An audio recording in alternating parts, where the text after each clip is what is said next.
So, Waffle House, America's most deliciously named food-themed restaurant, has teamed up with the Akane Brewing Company to make beer-infused, bacon-infused beer. Yeah. Now, this is the best move the Waffle House has done since dedicating its house to waffles. How is it in 2020 this is the first time we're doing this? I mean, humans have had bacon for centuries, and only now we're fixing it with beer? Bacon goes with everything and on anything. It goes with food, it goes with fashion. Lady Gaga knows that. Remember that outfit? Hell, put it in perfume and I'll wear it. You know, even Donald Trump would be better with bacon. But still terrible, but at least he'd smell like bacon. So 2020 has had some hits. But we got bacon and beer. Donald Trump lost the election several times, and the pandemic cut down the number of shootings over a 200-foot television screen at Walmart. I mean, there are some good things.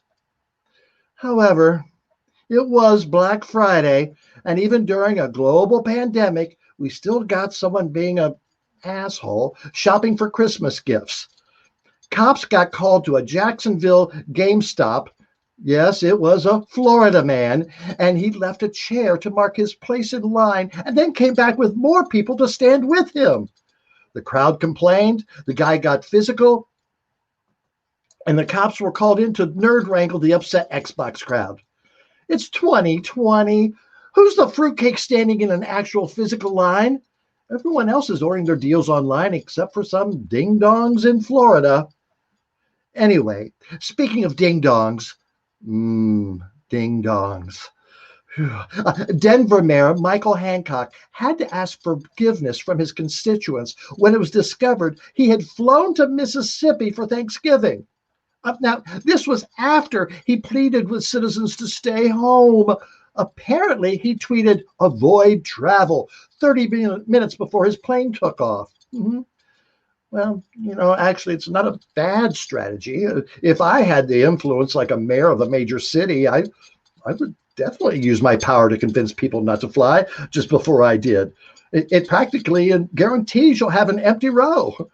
Come on, who wouldn't abuse that power? Yeah, it was not a good week for local governments.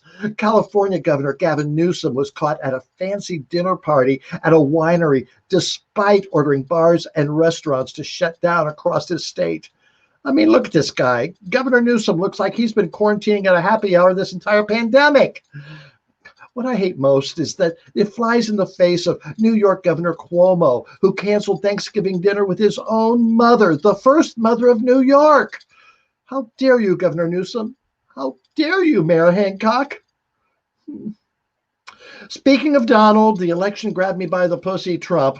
Well, I did mention him once earlier. And you know he's going to just go away quietly in a few weeks, and I won't have any reason. Well, anywho, President Trump held a press conference to say Happy Thanksgiving to the troops. But for some reason, they sat him at what can only be described as a presidential kiddies table, where he indeed acted like a grumpy toddler who had too much pumpkin pie and was in need of a nap. He shouted at a reporter who asked if he would concede the election.